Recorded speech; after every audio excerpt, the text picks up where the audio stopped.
How y'all doing? I'm Paul Ryan, your host of the Across the Cowboys podcast. If you're new to the show, thank you for joining us. And to our regular listeners, welcome back. Unfortunately, the greatest co-host in the world, Mike the Pig Crumb, couldn't be with us today as he's on his way to Disney World. Make sure to give him a follow on Twitter at CD Piglet. Thankfully, the conductor of the Jake Ferguson hype train is here with me tonight, Mr. Brenden Fergy Smith. Brenden, how are you? I'm doing well. I guess with the topics on today, it's fine. I guess fine, but I am always happy to be on here.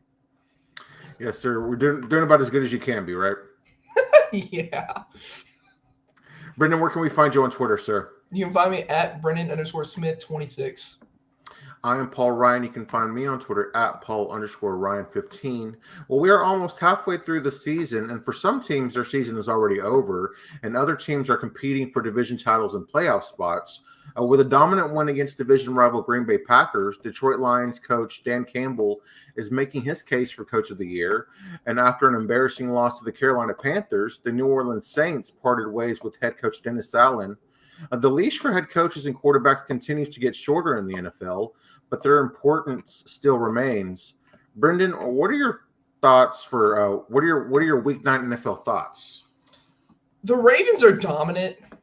I know that Denver's offense isn't anything to think like, oh no, we're gonna face them. But their defense has been top 5, maybe even top 3 this year with the teams they faced. Lamar didn't care. Derrick Henry didn't care. They just went up and down the field.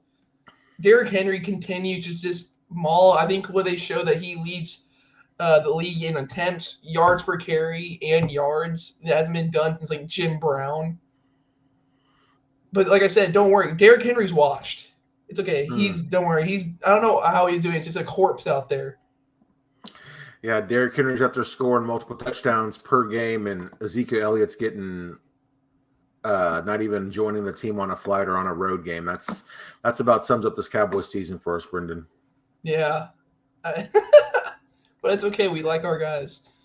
Yeah, I don't know. I feel like Mike still, even after the season that Derrick Henry's having, he still wouldn't have wanted to pay Derrick Henry, but I don't know, man. He'd be a welcome addition here, but at the same time, behind this offensive line, I don't know what he could do.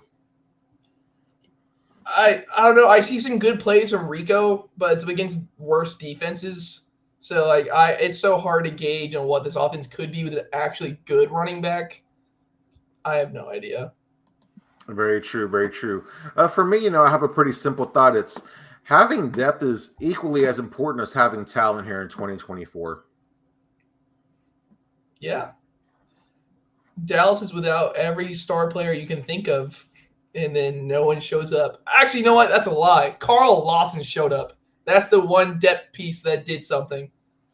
But other than that, pretty crazy, man. Yeah, no, I completely agree. You can have so much star power, but then as soon as one goes down, you're screwed. And Derek Fowler has like 6.5 sacks and is just kind of having a career resurgence there in Washington right now.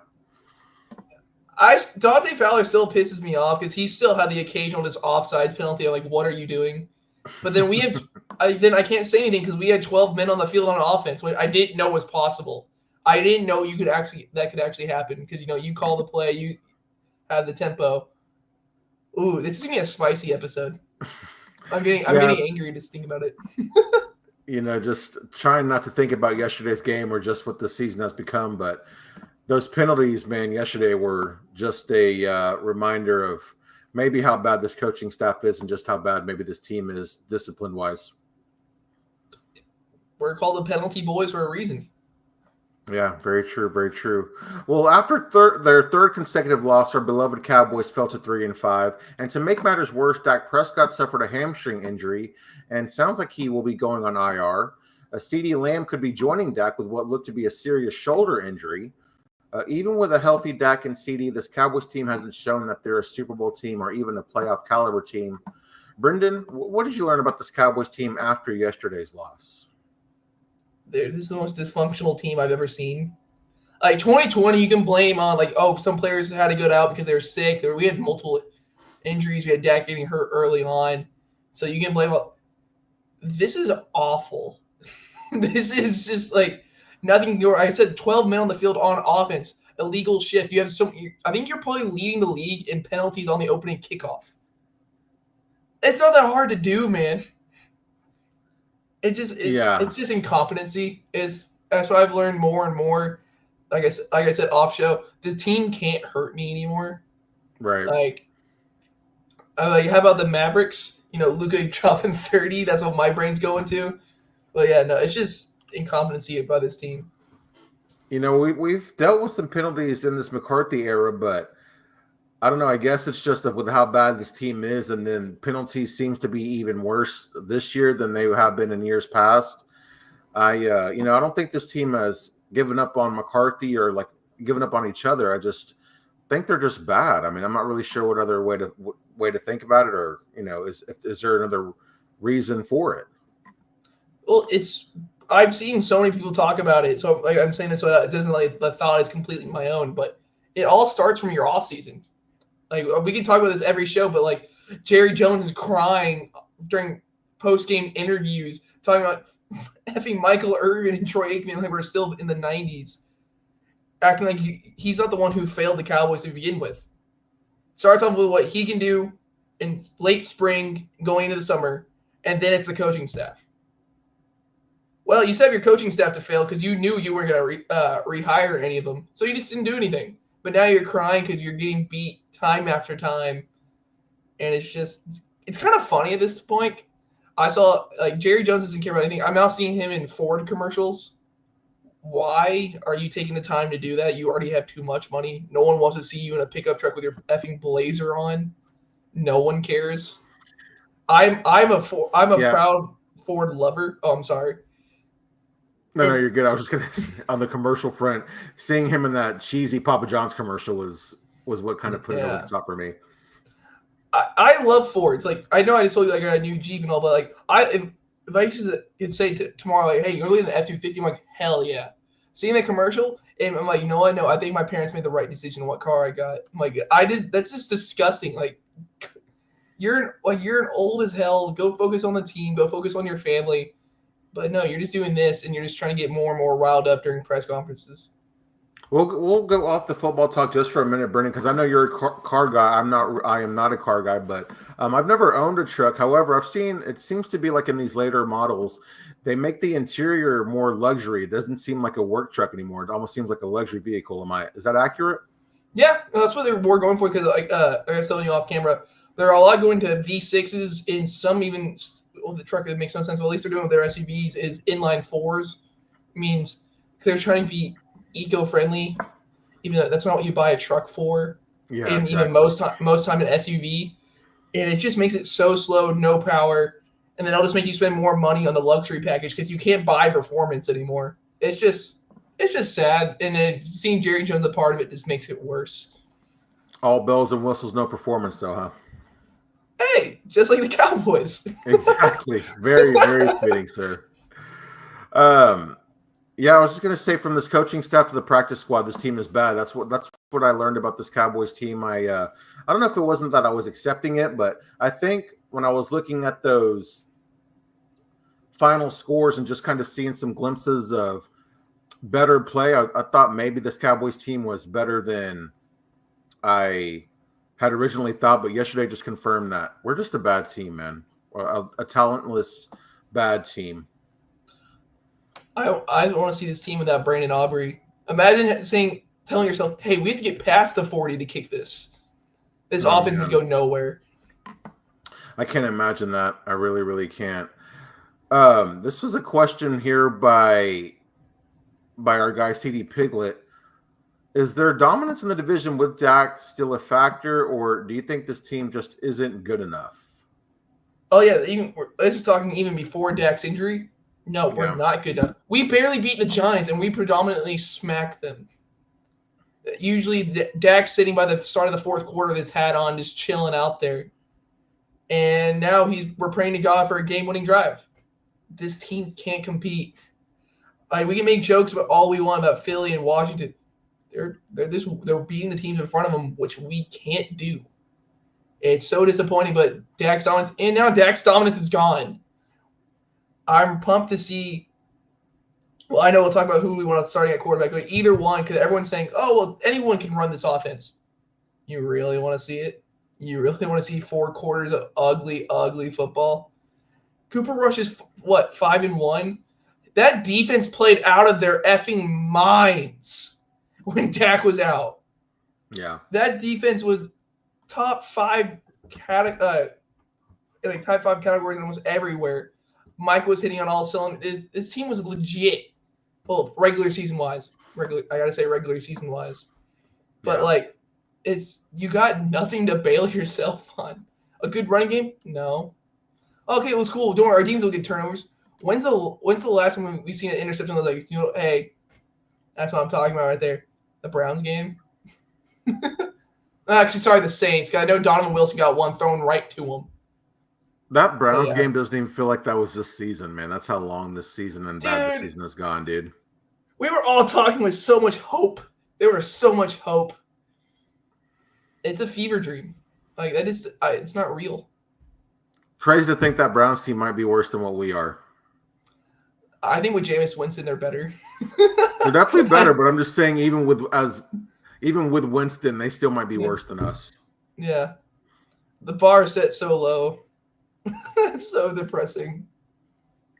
Yeah, it's crazy because we had the off season where we were pretty inactive in free agency, but we were all excited about the draft, and then right before the season starts, we re-signed CD and we re-signed Dak, so we're all feeling pretty confident, and then especially after that week 1 game, and it just came unraveled in the blink of an eye. Well, you gotta think Eric Kendricks looked phenomenal week 1. Zeke, in his role that should be what he has, he looked great. Yeah. I'm like, okay, wait a minute. This team might actually have an idea what they want to do. The Raiders have won 2 games. 2. They got their head coach fired. And one of them was against us, where Dennis Allen looks like coach of the year. Their offense looks like top 2 in the league. Derek Carr going for offensive player of the year. And here we are. They have less wins than we do. Yeah, that is crazy, man. And they just fired their head coach. Yeah. Yeah. Oh. Insane, man. I know that we've dealt with a lot of injuries and things like that, but I'm not even sure if we had Deron Bland and Micah and DeMarcus, if we had Sam Williams and Marshawn Nealon, if we were at full health with this coaching staff, I wonder how different it would be. What do you think? Not at all. Because the only player I know we've been missing Sam Williams, but the only player we were really missing was Deron Bland when we had D-Law, when we had Micah. This defense couldn't stop a nosebleed. They're getting run on. They're running away from Micah, and as soon as Micah comes off the field, they'll run right there with DeMarcus Lawrence on the opposite side. Your linebackers have nowhere to go because they're getting their defensive linemen shoved back to them. So I love the idea of Kalen Carson, but expecting him to be your outside starting corner and thinking he's gonna be he'll be a starter. He'll actually play starter minutes. He'll do all this. No, he's not. He has the energy. He'll fight, but dude, he gets beat so many times, and he's like, oh damn, 21's just looking at the field again. That's great. No, I don't see this team doing much at all. We didn't get a chance to talk last week, but I'd like to get your thoughts on this. The final score to these last 2 games can be a bit deceiving, right? Looking like 1-score games, where we know that wasn't the case. It never was really close. But was there any positives you took away from these last 2 weeks with this team? Brandon Aubrey's a phenomenal kicker. Yeah. Turpin had some good returns. That's it. I guess you can say. I guess we talk about the Niners game. CeeDee Lamb looked great. Yeah. He looked phenomenal, but other than that, no, nothing. This team is just all sadness. It seemed like in the first half, trying to get Jake Ferguson more involved, more touches, just trying to get him going. I thought that the offense was making progress, still not anywhere it needed to be, but that's kind of what I took away from these last 2 games, was that the offense was making progress, but again, not anywhere close to playoff caliber, nowhere near, making an actual run in the playoffs or anything. But I just thought that it seemed that the offense might have been turning a corner. I got one more. Oh, that's completely true. I don't remember the last one, but no, there is one star honestly, that is showing relentless energy and he's making plays. DeMarvion overshown. He is still flying. He's hitting anyone with as much as he can, all out, and he's getting that crazy 2.5 second sack against Purdy, and all that. And he's still trying to make plays. Like I said, imagine if he just had an okay to decent defensive line, where he could read a little bit instead of seeing everything clog up. Imagine what he could do. I remember I was watching Tom Downey, and Tom Downey thinks he can be a Pro Bowler if this defensive line could actually just clean things up a little bit. Yeah, I mean, Pro Bowler almost seems like a guarantee, when this defense kind of gets right. But the way he's playing, man, I don't know if All Pro is too much to say, like third team or something. But I don't know. That's the kind of potential I think that this guy has. If he can stay healthy, I saw him get a little banged up. I was like, no. I'm like, our lone bright spot. Don't you do this to me. Don't. I got terrified. I'm like, I just want – this year is all about development now. You're just hoping Tyler Guyton continues to just show a little bit of signs. BB's looked decent, but they're all both in new positions, so it's fine. So you're still expecting learning curves. Carson hasn't really showed me anything. He's shown me heart. That's what he showed me, but that's about it. And so I've just been watching the linebackers. Some of these other guys, we can't even say we've seen that from them. So shout out to him for at least having that. Better watch out. You're going to get another D's nuts joke. You don't want that, Paul. We know that it sounds like Dak's going to miss a few games, at least I would imagine 4. But even when he comes back, is there any reason to play Dak, or should he just sit the rest of the year and let Team Tank begin? So there's two different ways of looking at this. What I believe until Dak's a fighter. He will, even though he said something on the sideline. He will fight and all that. Also, I was wondering what the hell I heard it. What the hell? Ladies and gentlemen, we have a surprise guest. Mr. CD Piglet joins the show after all, live from the airport. Mike, how are you? Anybody got a place to stay near DFW for about 10 hours? Are you serious? Yeah, I'm stuck in the airport. The next flight is in 8:30 a.m. Wow, what happened? Our flight was 4:45, got delayed, then finally all the way till 10:30 got canceled. Then they tried to switch me to a flight tomorrow at 5:30 to Miami, which helps me none because I can't.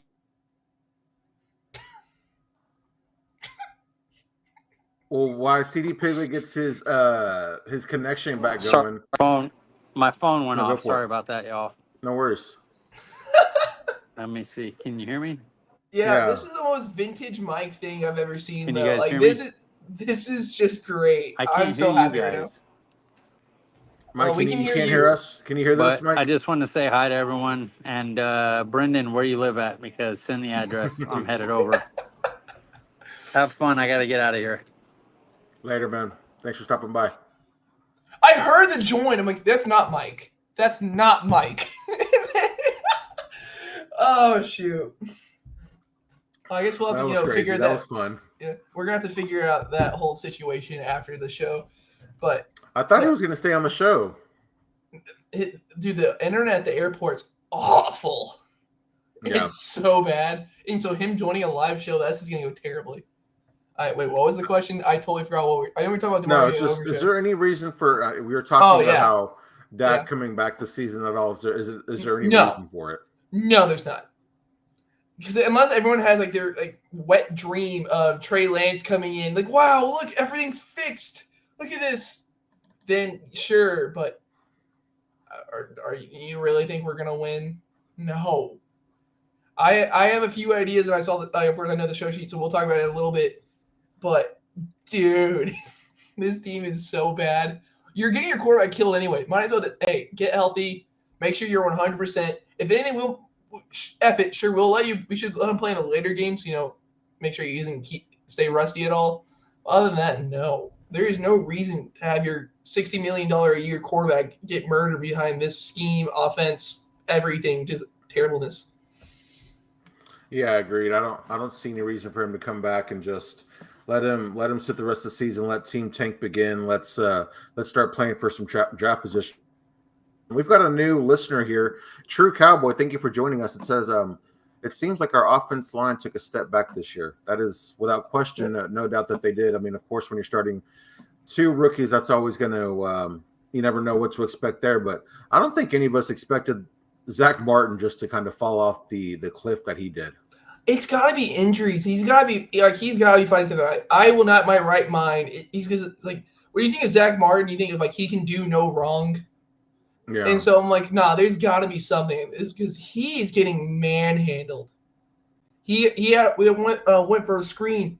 Zach Martin had the linebacker, open field, everything else. Zach Martin just gets beat.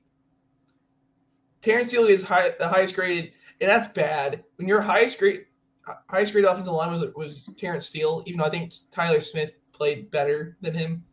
That's terrible. And then like we talk about Guyton and BB, new positions. Should they be playing better by now? Maybe. But the O-line coach Solari, dude, just needs to go. Like this, everything's from the '90s. Like, dude, if our team with this scheme is rolling in the '90s, like let's say healthy, we rolling. This defenses wouldn't know what to do against us. But yeah, here we are in the year 2024.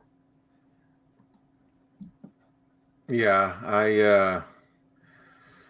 I don't know, man. I am, I don't really know as much about the X's and O's as definitely as you might do. So y'all are kind of my resources for that stuff. But I know that's kind of the common general census there is that our offense is stuck in the '90s. It's not a modern NFL offense.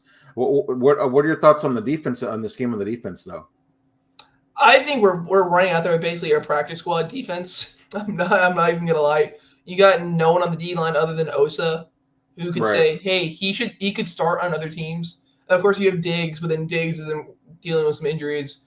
Jay Lou's been playing pretty well. I still feel bad for all the shit talk I did last year because he still keeps proving me wrong. Overshown has looked well. Kendricks looks okay at best, and then Leafau is hit or miss, but he's a rookie as well, so it's not like we're expecting anything. And then Damone Clark isn't a human being anymore, I guess. Damone Clark has fell off the face of the earth.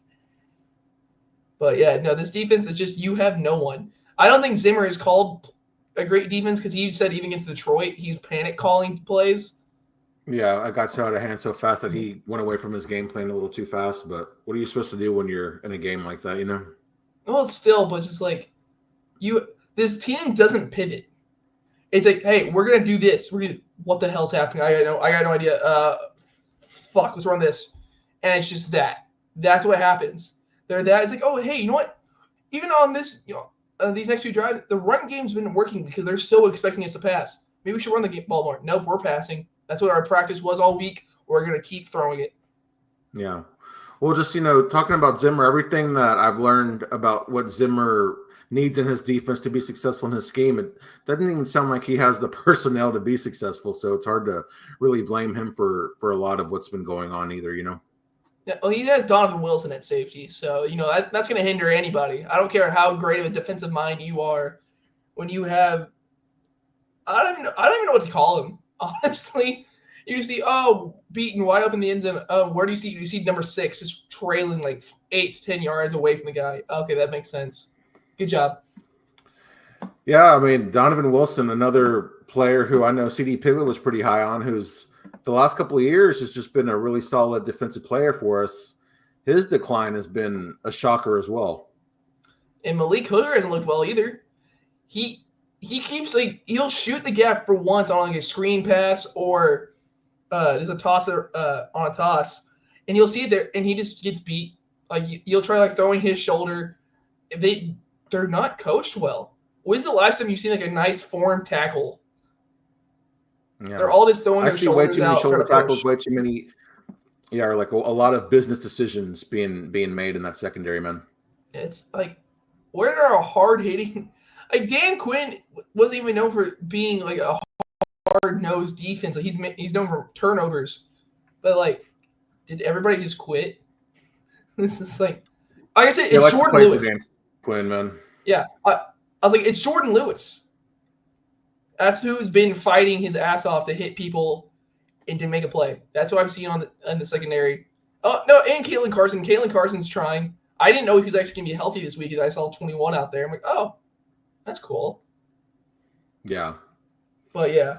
I can't really say too much bad about Carson just because he is a rookie, but yeah, he hasn't. I don't know. Week 1, he looked really good against Amari, and then just like the rest of this team, they've just all disappeared. I think that was more on Deshaun than it was our secondary looking good. Yeah. I'm not gonna lie to you.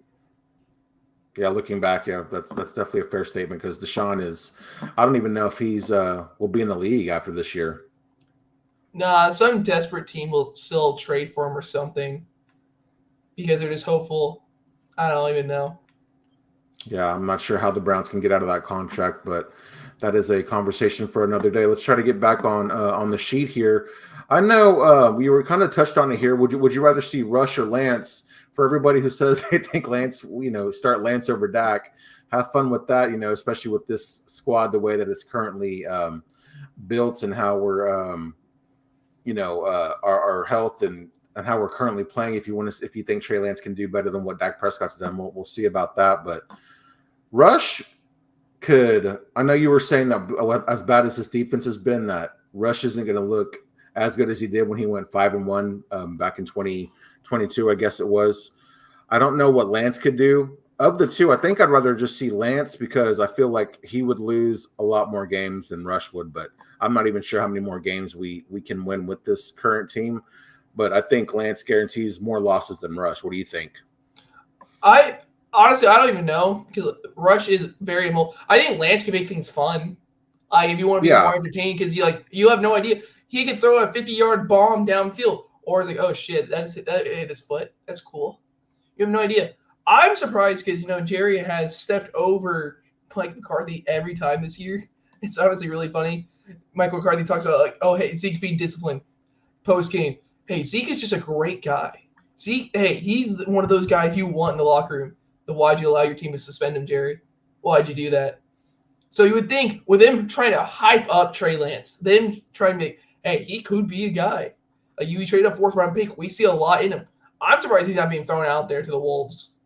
It's like, hey, we're not going to resign you next year. We gave Dak too much, and Jerry's wanted too much money.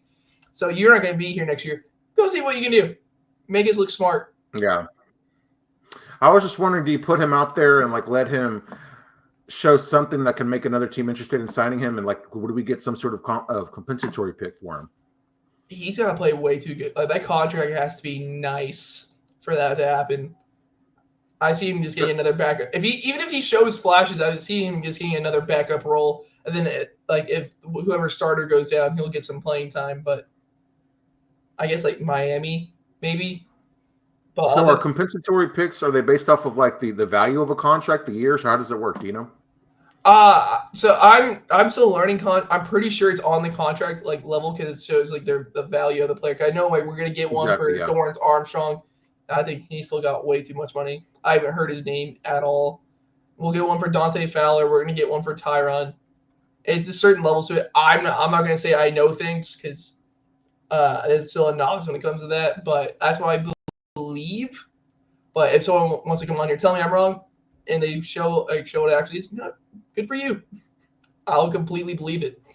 Yeah, I don't really know too much about contracts. Maybe that would be a question for our guy Frankie Kenneth, the salary cap guy. I'm sure he knows how all that stuff works. But that was my only thinking for as far as letting Trey Lance have some run. Maybe it could get us a decent compensatory pick back. But I guess we could see about that. Jerry talked about how they could be active before tomorrow's deadline. Would you rather buy or sell, Brenden? I want to sell every player that I can. Yeah. Any player's hey, you know what? We're not gonna pick up your option. We're not gonna. Hey, you know what? Last year you can go play for someone else. Go play for maybe a contending team. You're not gonna get anything back for anyone because I think D-Law was technically would be one of your best trade offers. Even though I talked about in the offseason, I don't want that to happen just because I do love D-Law as a player and a person, but he's hurt. You're not gonna get anything for him. Your best trade piece is probably Osa. And then do you want to see what your D-line is without Osa Odigizua? Do you want to see how bad Carlos Watkins starting 3-tech with Mozzie Smith going to look like? No, you don't. But I want to sell everybody I can. Yeah, I kind of wonder. I don't think we'd get much for Hooker or Donovan Wilson, but even just getting day 3 picks would be nice. I think we would have to give up something for someone to take Dono. I'm not gonna lie. We give you a Dono in the 7th for nothing? Or? Yeah. It's gotta be, the funniest thing is, like, people keep tying it. Now everyone wishes Dan Quinn would turn into what we thought he was really gonna be doing. Yeah, we've been wanting to see that for a while, honestly. You can't do worse than what's already on the field with Hooker and Wilson. I think Bell can show you something, but Bell's just been using actually both of them on special teams. Wanye was actually used last year, even when players were healthy, and then now it's like, no, we don't have a scheme for that anymore. I don't understand that. I thought we were gonna go more big nickel, but no.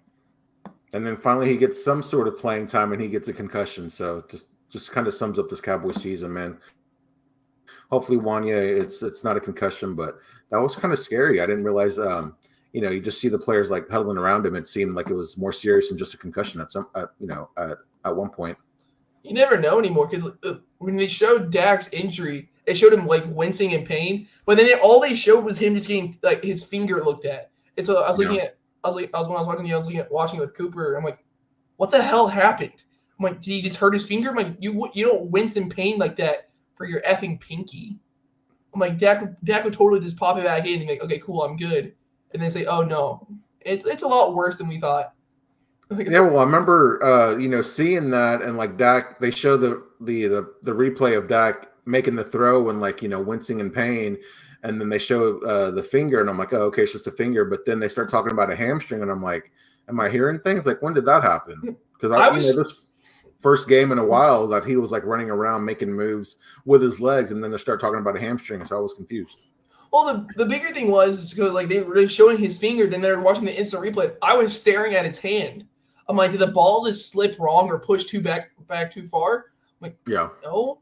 And where it's like, there's no way you got hurt just throwing the ball. Well, technically he did, but no. It's just that. Oh. Okay. Apparently Mahomes got hurt and he returned back to the game. As we're talking about QB injuries here. But yeah, who knows? With a leg though, you can do anything. You just step wrong, something can completely shatter. So that's always scary. Who knows when he's going to come back? They're wanting second opinions, which I never trust. You have a great medical staff. Let them work. Yeah. Who knows? Hopefully he'll be good for 2025. I won't lie. If I know that there's other good teams and players still, but if Mahomes were to have like a serious injury in this, that would kind of just ruin the NFL season for me. Sports in general, like I've seen, even going back to the start of baseball, I've seen so many injuries. It's insane. I don't know what's going on this year in 2024, but every star player is getting at least tweaked up. And then, okay, even the NBA season just started. Like, oh, well, they're already out 3 guys. How the hell are you without 3 starters already? It's crazy, man. Yeah, and then you see Dallas at complete full injuries. The Rangers were injured for half the year. The Mavericks started with Luka was out for most of the preseason, all the preseason. Like, I don't know what's going on. It scares me to death because injuries isn't fun for anyone. Right. I just want to see healthy. Can we turn the injury sliders off like in Madden, dude? Like I just want to see fun players do things. It's the curse of the World Series victory is what it is, Brenden. We've cursed DFW. Shit. Shout out to the Dodgers though for winning their World Series. My God, man, when you build a team that way, it's hard not to win, I would think. Yeah. Also, it's good. Besides, I met some good Yankee fans, aka we have CD Piglet. So of course he's great. But I've met some man that kept talking so much, so it was kind of funny to watch that happen. Yeah, I kind of feel bad for Aaron Judge because it sounds like he didn't have that great of a series. But it's hard to feel bad for Yankees fans with all the success that they've had in their history. Yeah, it's like New England fans complaining, like, shut up. You had almost 2 decades worth of dominance.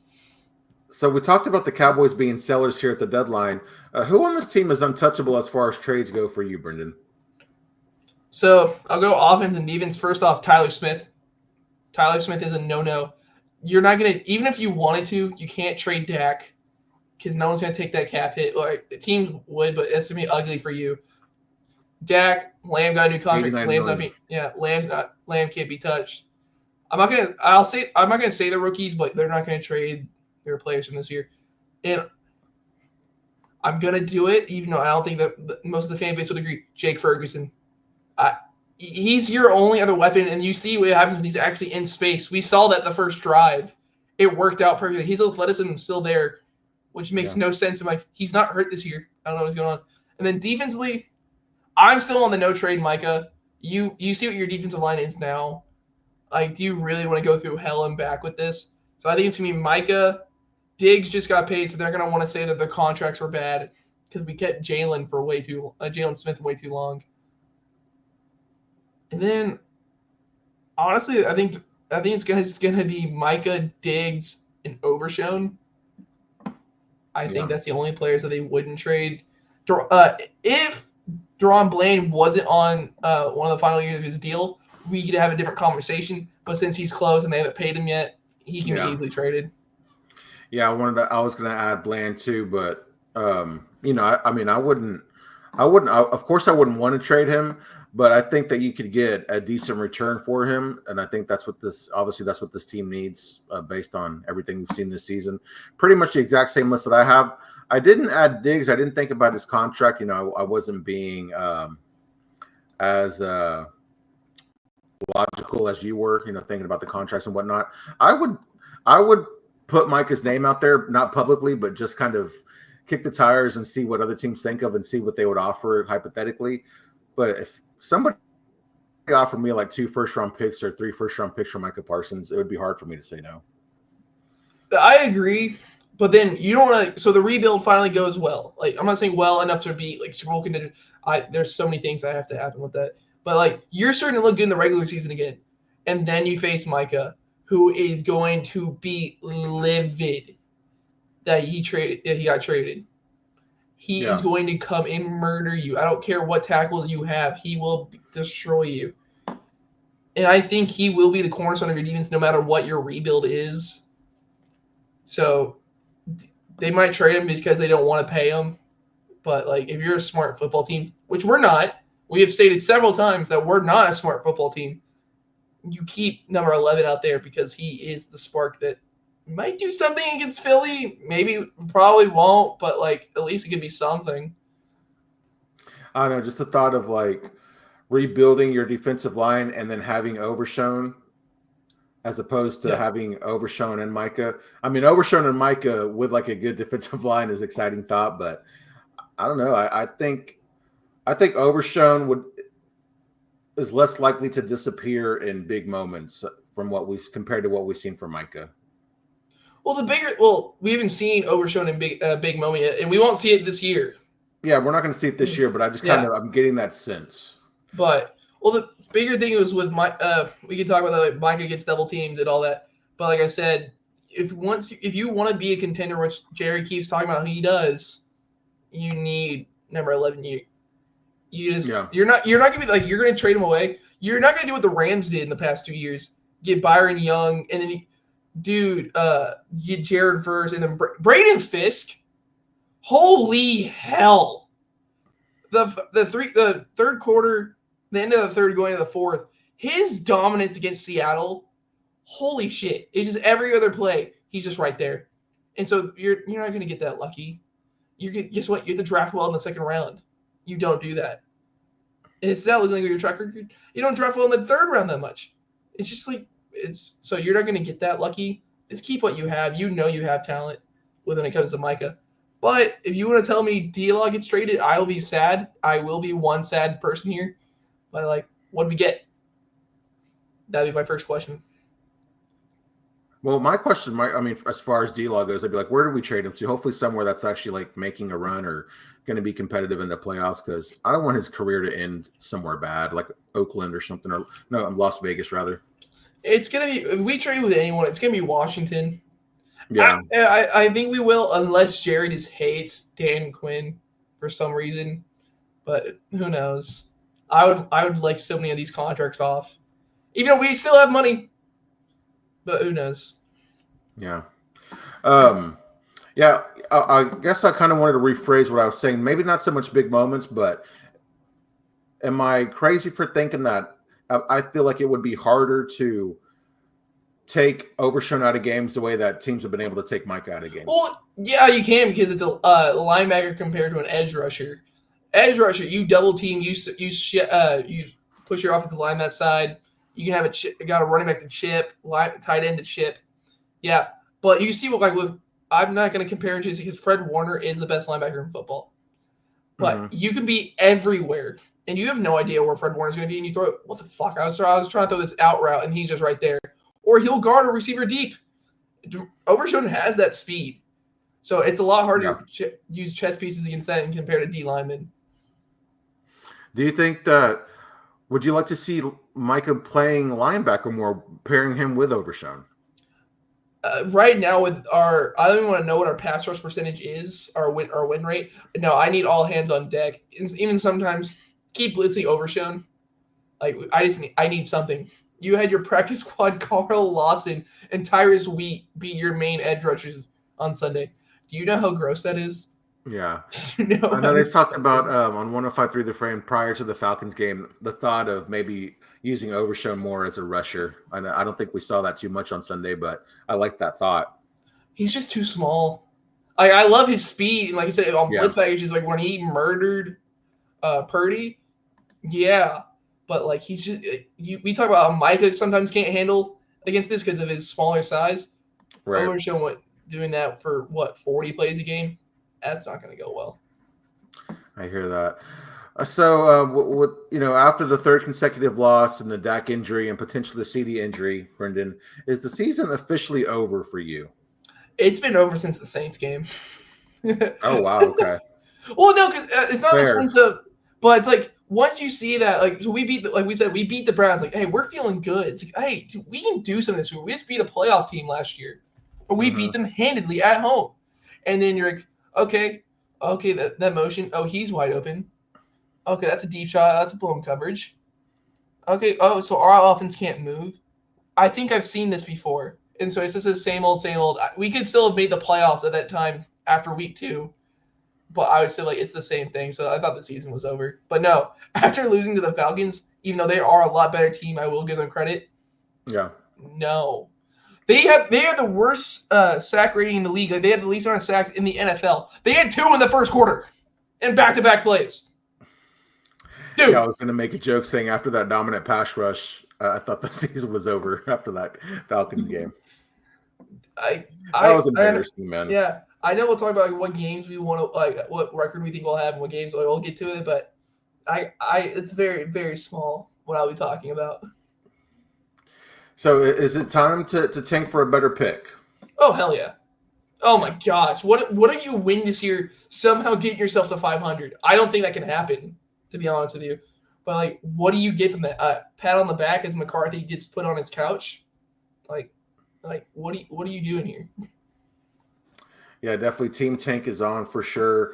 I'd love to see just, with the core players that we have with a top 10 pick in like every round the following season, and then a new coaching staff, that's a very exciting thought for sure. How many games do you think the Cowboys will win from here on out? I'm probably wrong. It's probably going to be more. I want to win 2 more. There's 2 certain games I want to win. And one of them has gotten a lot less likely. I want to win this week against Philly. But it's not because, like, come on. Wait, no, hear me out. And you know why I'm saying it. It's because I'm like, it's not because, like, because F Philly, this and that. No. I don't care. I'm going to the Cowboy game with my cousin, and I don't have to drink my sadness away and be in debt when I leave. I don't want that to happen. So I was wanting that to leave, but I was thinking that, before Lamb and Dak are probably both out. So that got a lot more bleak. And then I want to win again on Thanksgiving. I don't want them to ruin my holiday against the Giants. Like, just don't do that to me. I want to enjoy my food, enjoy family. Let me have a good time. And then they'll probably ruin it, though. 2, maybe 3 more wins, but that feels generous. Looking at the schedule, man, I'm not even sure where the next win would come from. I guess maybe against the Giants, and I want to say that the Panthers, but man, even they're kind of the way they played, the way they've been playing. I'm not sure they're like as easy as of a win as they initially thought they were. No, I want to lose the Panthers only for one simple reason. Every time the Panthers have won a game this year, a coach has been fired. I want to see that trend continue. I want to see like you lost to the Panthers. Oh well, yeah, you're not getting on the flight home, dude. Like, yeah, I'm sorry, you're staying here in Charlotte. That's not allowed. Praying on McCarthy's downfall. I ain't mad at you, man. I feel bad for McCarthy because he wasn't really given a chance this year, but he has not done himself any favors either. He should have done it last year. True Cowboy. Wow, a lot more optimistic than we are. 7-10 or 6-11 this year. Whew, if you find a way for us to win 3 or 4 more games, I'd be shocked. No, we don't want that anymore. That's like a mid-teen pick. We don't want that. We want to be top 10, man. We want to be able to wheel and deal. Yeah, true Cowboy. We want to be a top. Picking in the top 7, that'd be amazing to be picking that high in the draft. Last time we were picking that high, we traded back and we got Micah Parsons, and we had quite the draft that year. So do you want to have this? Like, think about are we gonna have a fun regular season this year? No, we're not. So these shows are just gonna be all about sadness. But do you want to have fun in the off season just for the one simple thing we can talk about that is the draft? Yes, you do. So don't you want us to be like, oh, we can get this guy? Oh, what do we do this in the second round? You want to do that? I do. I want to have fun. I want to be able to talk about through February and March. Like, hey, Paul, what if this guy falls right here? He only needs to fall like 5 to 6 picks. And what if we get him? And you go for there. We can actually have fun topics to talk about. Yeah, it's not. You mentioned not being able to be hurt anymore. It's like we're off the hook because we know that this team isn't going to win anything. They're not making the playoffs. And had they made the playoffs, I wouldn't be doing anything. Now you can just watch for fun and watch to prepare for the pod or for whatever reason, but you get to watch without any sort of expectations, and that's a pretty freeing feeling. Dude, it's so funny because my dad's like, yeah, I stopped watching after halftime. He's like, oh man, that sucks. You got to watch it because you got to make sure you were ready for Monday. I'm like, yeah. Yeah,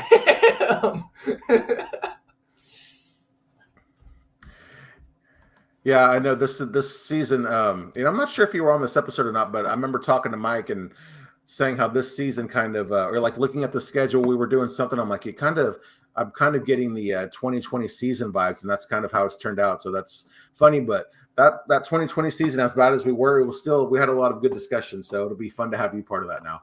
Yeah. Oh, and the funny thing is, this is worse than 2020 because you have more talent. You have even with injuries more talent than you did in 2020. Dak got hurt early in. So it's like, well, yeah, now we are dead because we saw his foot go in almost a different direction. So he was going to be out for a long, long time. Right. So yeah, you had no expectations to go into the year, and now you see all this.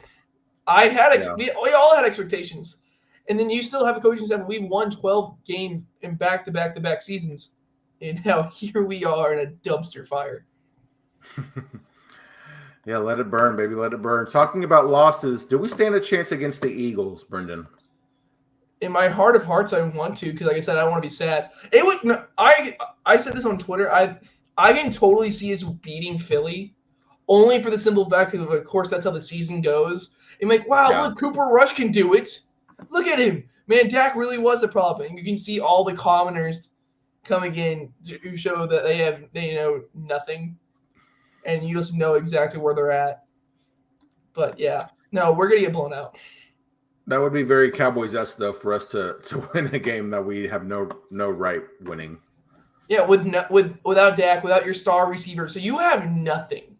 Jake Ferguson is gonna have 3 people on him at all times against the Eagles. Yeah, I'm not sure. I don't know if you've got an update on CD status, but I imagine he won't be playing this week, I would think. They're talking about how he's a fighter, and they can totally see him playing this week. And they say that about every guy. Hey, if Jake Ferguson really, really needed to / wanted to, he could have played against the Ravens. Sure, buddy. Sure, he could. Yeah. They know how to sell a story, man. Are the Eagles or Commanders the better team in this division? I saw this question, of course, and I'm just thinking it's so tough because first off, when I was thinking about that Hail Mary last week and just thinking about how crazy that was. Maybe I think God just might be on the Commanders' side this year and all that, but it's got to be the Eagles. Like their track, like are we all playing well?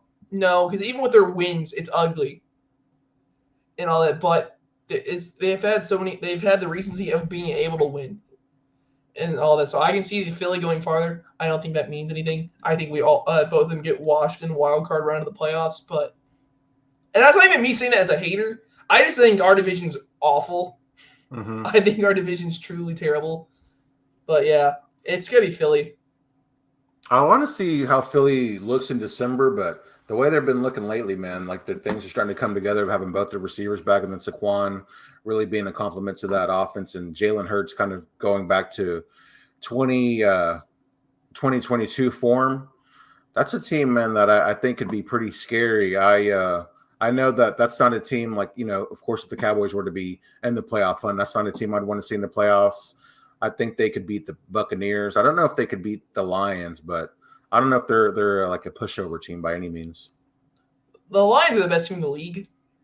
Like I know they have the one loss, and they're the best team in the league. Jared Goff doesn't have to do anything. He just has to be efficient. It's like, hey, can you make these? Not make mistakes. Can you make these 12 to 15 throws this week? Yeah, I got you. Cool, we won. Yeah, that run game is nasty. Their defense is much improved, and he can be so efficient. It's like when you have a decent play caller and you don't rely on your quarterback to do everything for the offense, good things can happen, man. Yeah, it's their. I think it's the NFC is for them to lose. It's like it's got to be the Detroit. They got to be favored. If they lose anywhere near, it's a failure of the season. Detroit and Philly though, that would be quite the NFC title game, I think, though, man. I think it's gonna be still NFC North. I think it's just gonna be chaos. Packers will see them again. Packers and Detroit Lions, I wouldn't be mad at it, but I don't know. I don't think Jordan Love is 100% healthy, and if he's not at 100% or even 85 or 90, I just don't know how competitive of a game that would be. Who knows? Malik, they actually have a competent head coach, so who knows? Yeah. Malik Willis starting for them in the playoff game that'd be fun to watch, man. Well, he could definitely do what Jordan Love did to us last year. I know that for damn sure. Oh, my God, man. All right, let's move on before I start getting upset here, Brenden. Who will score the first touchdown? You know what? I'm still going to do it. I'm still going to effing do it. I'm gonna do it. I'm gonna go to the game. I'm gonna be wearing my Jake Ferguson jersey. For the love of God, please just score. Because we're gonna get the ball first. Let a miracle happen. Maybe Turpin returns it really far if we have a really short field. I don't know. Maybe a random jump ball to Tolbert works. I don't know. It's gonna be Jake Ferguson. We're still gonna lose by a lot, but at least we'll have a lead for at least 2 minutes. Yeah, that would be great to see Jake Ferguson finally get his first touchdown. I went with the chalk answer, if you want to call it that, but Saquon Barkley. He hasn't scored a lot of touchdowns this year, but with our run defense, I feel like he might have a big day. He's gonna look so good. He's gonna backwards hurdle 2 people this time. That play, dude, when I saw that live, I couldn't believe my eyes when I saw that, dude. That was insane. I don't know how that's physically possible. I don't. So you spin and you just know, so you jump and you land on your feet and you're still going. How the hell do you do that? Just absolutely insane. It's like one of those plays that the whistle's blown dead, but you have too much momentum to stop, so you just start doing crazy things because you can't really stop yourself. That's what it almost looked. That's what it felt like. Didn't feel like a real play. See, imagine thinking about that in the same way, like, what could a good running back do with a good team? And then you see Saquon, and it's just like, man, I don't think Saquon was doing that well. I don't think he really did much that year. Man, he's just injury prone now. Oh, so he just backwards hurdled a dude. Okay, cool. Yeah, just absolutely disgusting. Give us a score prediction. 35-13 Philly. Okay, I had 45-10 Eagles. No, and if we somehow beat Philly, with how bad of a team we are, I'm going to be unbearable. I'm going to I'm going to be so annoying. It's going to be great. That'll be our Super Bowl this year, man. I don't want to say that, but like any team that beats us and they're going to talk all that smack, I'm like, good for you, dude. Because if we lose by a lot, Sirianni's going to be yelling at fans, acting all this crazy stuff. Like, dude, we're a preseason team. That is what we're throwing out there now. We have nothing that should scare anyone. Absolutely, man. Couldn't agree more. All right, Brenden, here we are with Brendan's bashing. Talk to us. This offense is going to make me blow my brains out. Metaphorically speaking. Of course. But yes, I gotta make sure and state that. But I don't get it. I know it worked this time, but one of the plays that made me just want to lose it was another 3rd and 5 halfback draw to Hunter Lipke. What the hell are we doing? And then guess what? Mike McCarthy, man, he has no spine. Okay, hey, we're going to punt it on 4th and 2. I know we're down, but let's punt it. Bones false. Hey, we should do a fake punt. Okay, that's a good idea. If you're going to go for it on 4th and 2, just put your effing offense on the field. What are we doing? Yeah, CJ Goodwin's going to catch that because he's our ace. Yeah. We have nothing. You see Jake Ferguson being able to make plays on the first drive. He actually looks elusive. He looks at his athletic self. Where has he been all year? And people have been talking bad about him. I'm like, brother, he hasn't been used. They've been throwing him in the heart of the defense. They haven't thrown him a deep ball. And honestly, what game we threw one seam ball and it was almost picked, and we just haven't done it since. I'm completely blanking on what game, but we just haven't done it. It's so stupid. I think it was week 1. I think it has been since week 1 that we haven't thrown Jake Ferguson seam ball. I just don't understand it. And people are still talking about how Zeke is the best running back. Rico looked good. The Falcons don't have a good defense, but Rico looked good. 12 carries, 70 yards, 75 yards. I think he still had over 100 yards total with he's not. Is he a great back? No, but he's okay. This offense just is determined to underutilize everybody, and then you'll have CeeDee Lamb with a hurt shoulder. F it, we're gonna put you out on 2-point play, and he still gets hit. This offense as a whole is a dumpster fire, and I'm here to watch it burn. Man, I have nothing bad to say about Rico Dowdle for everything he's had to play for. I mean, he's exceeded my expectations this year, as bad as this offense and offensive line has been. Yeah, he didn't look sick this week. I can tell you that for sure. Dude, that was crazy last week, man. I couldn't believe that for Dalvin Cook and Ezekiel Elliott. And Ezekiel Elliott can't even – I don't know what's going on with Zeke. Hopefully it's nothing like in his personal life or family-oriented, but – They said he missed 3 team meetings, and he missed the team meeting on Friday. So that's why they had they mutually decided for him not to fly out to Georgia. Yeah. Well, hopefully it's nothing too serious, man, but can't blame Zeke for not wanting to be here, to be totally honest. Here we are with Cardinals Corner. It's less sweet with Mike not being here, but with their 3rd straight victory, the Arizona Cardinals improved their record to 5-4, and Mike Crum is 3 Cardinals victories away from cooking and eating a Red Baron pizza live on stream. That's going to be a good episode, man. Dude, they're leading the division. They're leading. Seattle was undefeated, and they've choked so hard. I don't know what's happened with Seattle. It's been kind of weird to see. It's not good for my fantasy teams. I know that. Gino will throw a great moon ball, then he'll throw one of the grossest interceptions you've ever seen. Oh, without a doubt, true Cowboy. Rico is easily the best running back on the roster. That's not even a question. Without question. Yeah. Without question. All right, one word. The Cowboys season has been blank, Brenden. Embarrassing. From every facet. Offense, defense, hearing Jerry Jones talk. What good thing have we heard? It's you know what? I have hope. There's been nothing.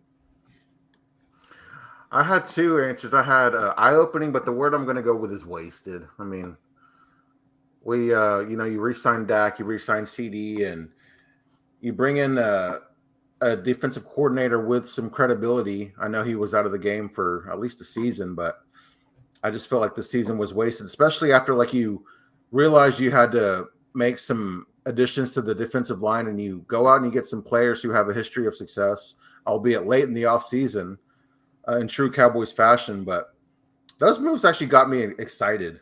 You know what I mean? When we made them, I'm like, pairing those guys with what we already have on defense, like in the secondary and linebacker, like those are just low key good moves. But no, wasted. It's just been a waste of a season. I don't like watching the defensive tackles at all.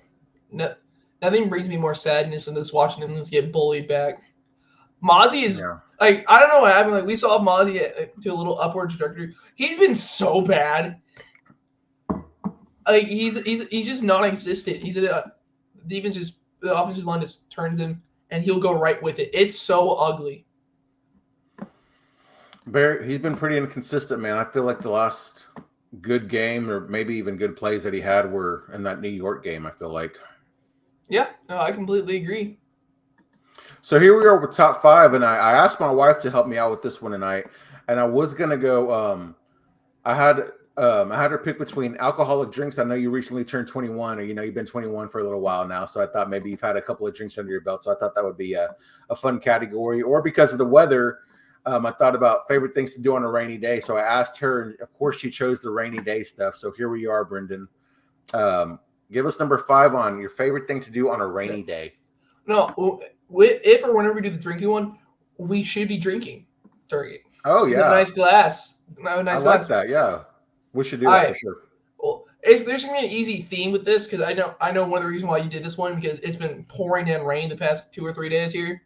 But yeah, no, but one of the best things to do is, like, I like to do, of course, when it's still bright out, but it's lay on my bed and listen to music while it's raining here, like hints of that and all that. So you're just no hard rock or anything, nice chill music. Yeah, relaxing stuff. Yeah, it's so great. It is. See, now I'm gonna get put back in a good mood. I love doing stuff when it rains. Like, this is about to be great. I'm gonna be a lot better.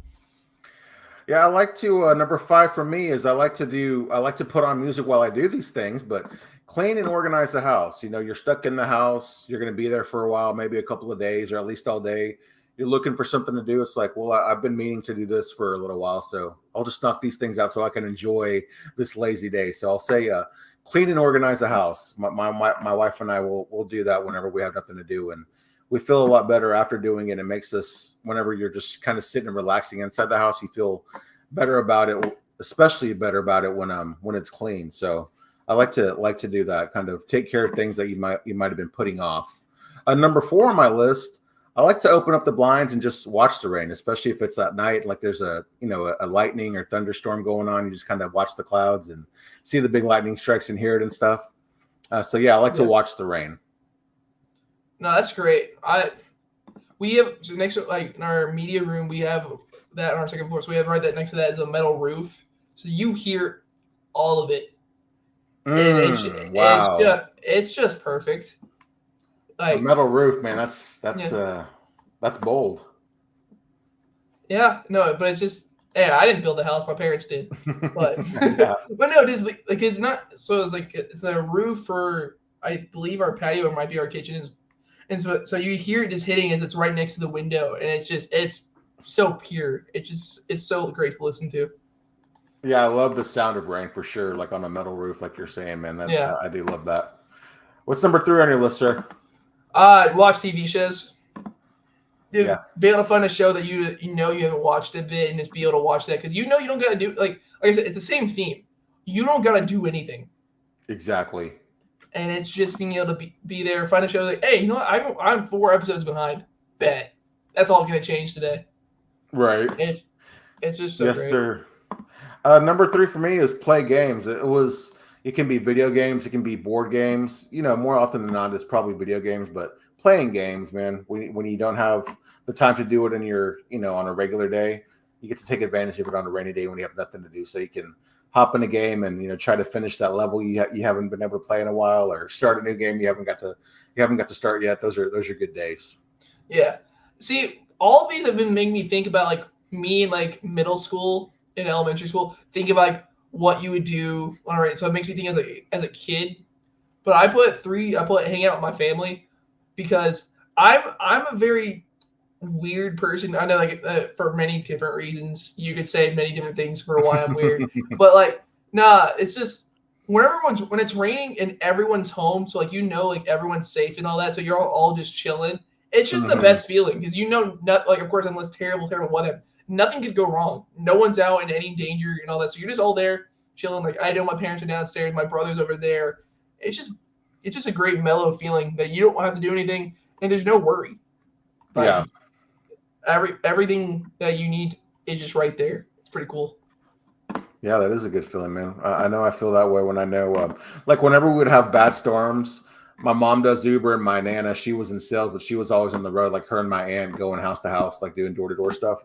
So whenever there was like a bad storm, I'd always make sure to call them and make sure they're okay. And once I knew that they were okay, it was nice to come home and know everybody is okay. So I totally understand that feeling. That's a good one.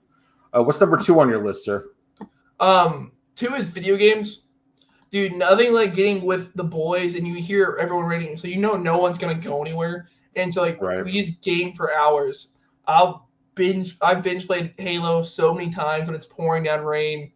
The boys and I will play Call of Duty. It's just like it's grind time. Like this is the time you're gonna get a lot of work done here, and it's just a lot of fun. Yeah, that's a good one. Number 2 for me, I put binge watch movies and TV shows, but really my favorite thing to do during the rain, as far as watching stuff, I love to watch scary movies when there's like a crazy thunderstorm going on, man. Totally dark, you have all the lights off and it's completely black outside too. Nothing like watching a scary movie in that setting. And you know how upset Mike would be if there's just 2 people on a show and we're over an hour? Right. Yeah, with not a lot of positive things to talk about. Yeah, he probably we brought back the positivity. Yeah, that's what we brought back. Number 1 on my list, Brenden. This weather makes me want to just sleep. I love sleeping when it's nice and ugly outside. It's cool inside the house. It's cool outside. This makes me tired and relaxed. Easy. Well, because you know what? That's my number 1. So, but nothing will bring me more joy because if I know there's a good chance of raining at night and I'm falling asleep and I hear a loud crack of thunder, I'm like, hell yeah! I just get closer in my sheets. I'm like, oh, dude, it's gonna be a good night. Like we're gonna be chilling. Yes, sir. Yes, sir. Love it, man. Well, top 5. It's always a good way to end an episode. It can turn a bad episode to a good episode, or a good episode to a great episode. So I love these top 5 discussions to end the show. Yeah, I'm in a lot better mood now. I'm in a lot better mood. Yes, sir. Well, I enjoyed our discussion tonight, as always, Brenden. Before we get you out of here, where can we find you on Twitter? You can find me at Brenden_Smith26. Thank you to True Cowboy for tuning in, man. We hope to see you around here more often. Thank you for joining us tonight. I am Paul Ryan. We will see you guys next week. See ya. So we should be